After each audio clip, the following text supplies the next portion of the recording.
Okay, where did you see blood at?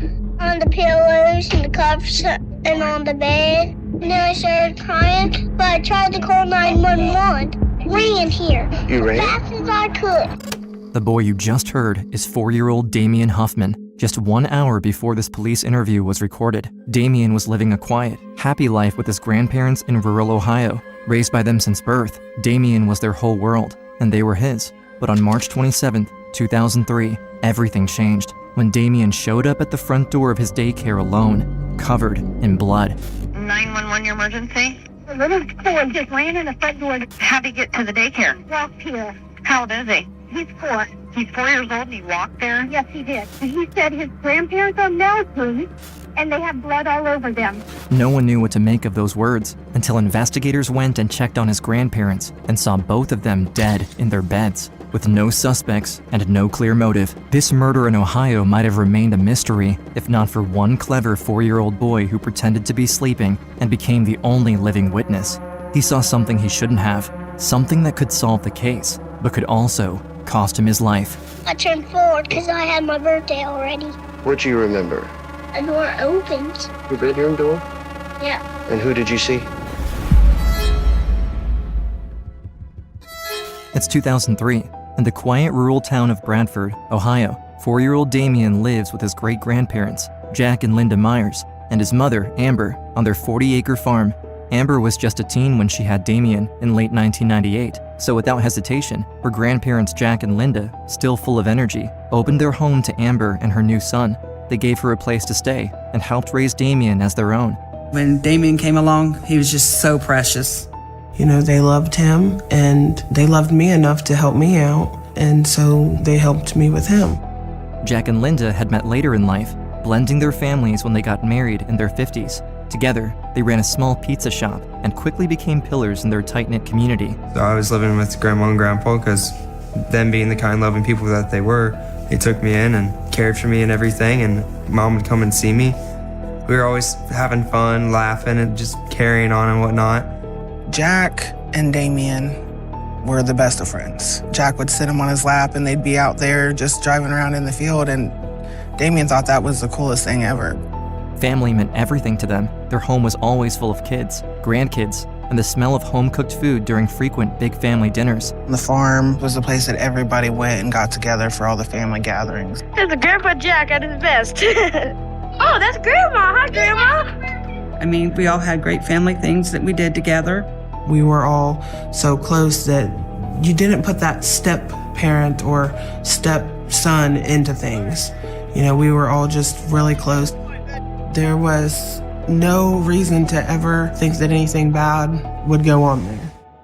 Life was good for the Myers. Amber, now an adult, recently got married and was able to live in her own home, finally gaining the financial stability to fully support Dameon by herself. The plan was clear. After Dameon finishes preschool, he'll officially move out to be with his mother, just 30 minutes away from Jack and Linda's farm, and start kindergarten in his new neighborhood. But on March 27, 2003, things take a disturbing turn for the worse, when at 9:15 a.m., a 911 dispatcher in Ohio receives an unusual call. On the other end, a preschool teacher frantically explains that a little boy has just arrived at daycare. He's alone, in his pajamas, and he's covered in blood. 911, your emergency? The little boy just ran in the front door. How'd he get to the daycare? Walked here. How old is he? He's 4. He's 4 years old and he walked there? Yes, he did.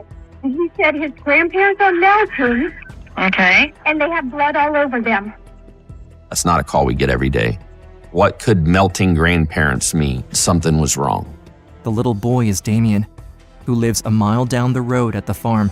The preschool teachers recognize him as one of their daycare students and fear something terrible must have happened for him to run all the way here on his own. Officers head straight to the Myers farm, but they have no idea what to expect, and no one knows yet what's happened to Dameon's family. Fearing the worst, and with a class full of children nearby, the dispatcher orders the teachers to go into full lockdown. Yeah, go ahead and lock your doors. Yeah, you don't want any of them kids outside. Oh, my God.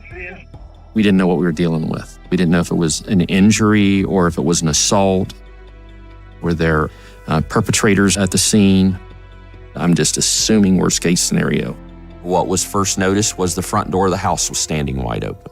We tactically entered the door where we stopped, took cover, calling out, anybody home, anybody here, and there was still no response. The house is quiet, too quiet.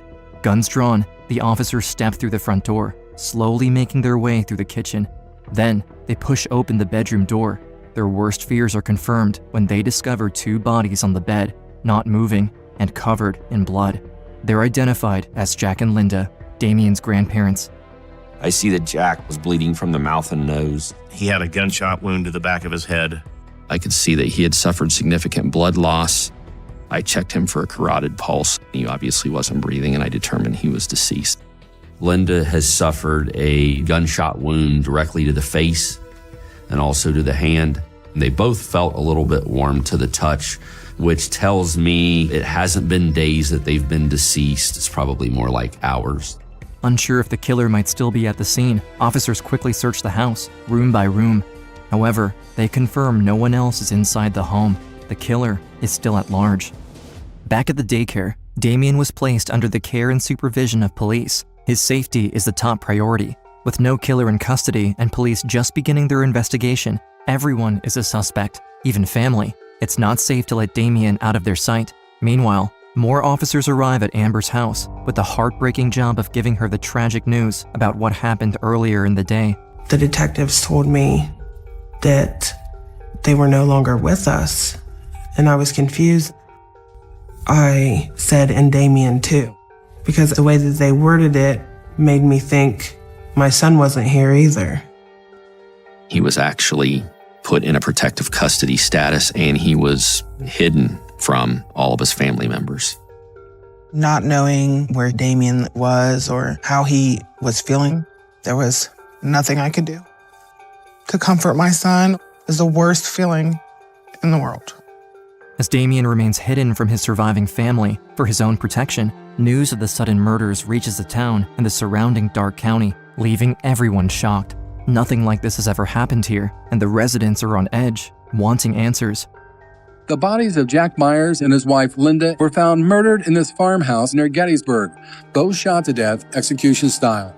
It's already made the news, and the people in the community think some monster's out there that has snuck into people's house and going to kill them. It seems like the only person who might know what actually happened was a 4-year-old child, seemingly the only witness. But before sharing Dameon's side of the story, details from the crime scene and investigators are important to analyze.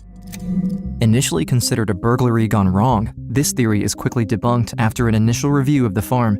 We found money around the house. We found purses, credit cards, checkbooks. We found cash. We found electronics. Drawers had not been opened or looked into. Theft does not appear to be the immediate motive here. Whatever happened at the Myers house isn't a random act of violence. It's a premeditated double homicide. It's personal. It is not normal for a total stranger to just sneak into somebody's house overnight and murder somebody and walk out for no apparent reason. So the investigation is going to start to center around those that are closest to Jack and Linda. However, none of the Myers' close connections turn up any promising leads. None of them, except for John. John is a longtime family friend and an outgoing next-door neighbor to the Myers. He believed he had some information for us, reference to our investigation. Okay, why don't we just start out with, you tell us what you know. Make a long story pretty much short. When me and him used to start off hunting all the time. Now me and Greg Myers. John seems suspicious of Greg Myers. Greg isn't just anyone. He's Jack's own son from his first marriage. However, everyone close to the family finds it hard to imagine Greg as a suspect. The 25-year-old had just been the best man at his father's wedding to Linda. He's polite, friendly, and spent a large amount of his childhood at the farm with his family. Greg was the one that had been closest with his father for most of his life. Greg cared for his dad dearly. Didn't have no problems with anything about his dad. With no criminal history, Greg is, by all accounts, the opposite of a typical suspect. With a family of his own and no known issues with any of the victims, he seems like the last person who would be involved in something as horrific as this. However unlikely a suspect he may seem, Greg is still brought into the station for questioning. When Greg first came into the interview room, he was acting like he was down or emotionally upset. Asked us for a trash can right away, said his stomach had been upset all day. When asked about where he was at the time of his father and stepmother's murder, he provides a solid alibi. He was at work that morning, 30 miles away, even providing a stamped timesheet. Greg also wears shoes 2 sizes larger than the footprints found at the crime scene. Throughout the interrogation, Greg is cooperative and expresses a strong desire to help, even enthusiastically offering to take a lie detector test. Police were even personally allowed to search his home. Up to this point in the investigation, we had no information leading us to Greg. Although the current evidence seems like a dead end, 4-year-old Dameon, the young boy who ran to get help on the day of the murders, still has his side of the story to tell.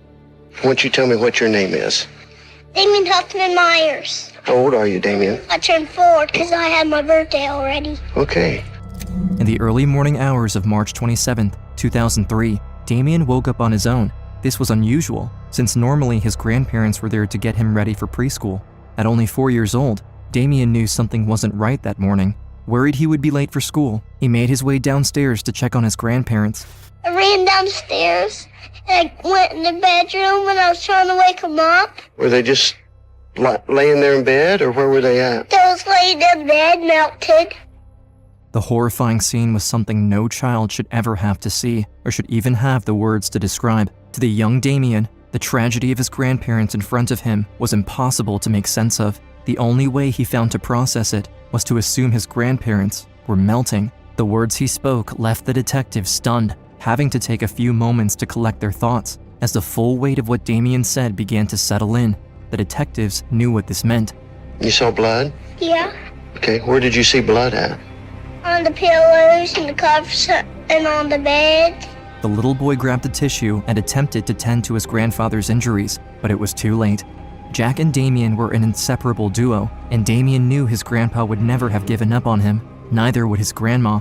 Dameon decided to muster up his courage and do the same for his grandparents. And then I started crying. I tried to call 911.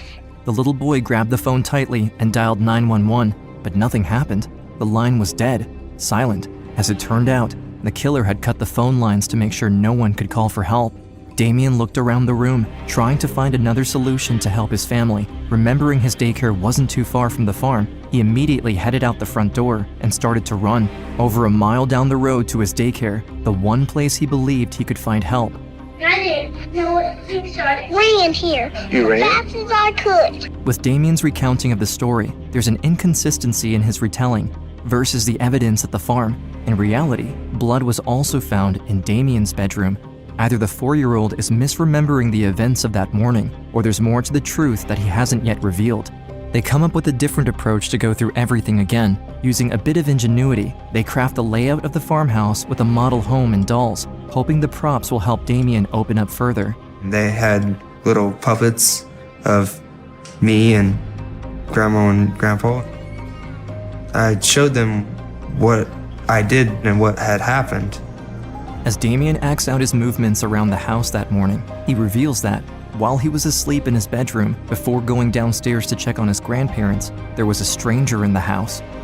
I was in bed, I was sleeping. I heard the door click. And so I peeked because I didn't want to get caught being up. I figured it was Grandma or Grandpa coming in to talk to me or something.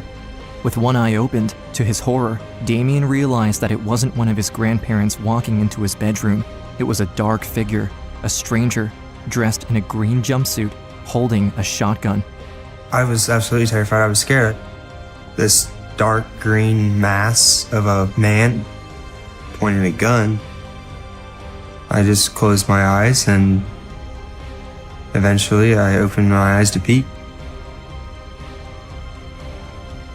And he was gone. This 4-year-old had come pretty much face to face with somebody that had just killed his grandparents. As it turns out, just 5 miles away from the house, in the Stillwater River, cops recover a 12-gauge shotgun, but the serial number sanded off to prevent police from finding the owner. However, it's very similar to the weapon described in Dameon's testimony. The forensic examiner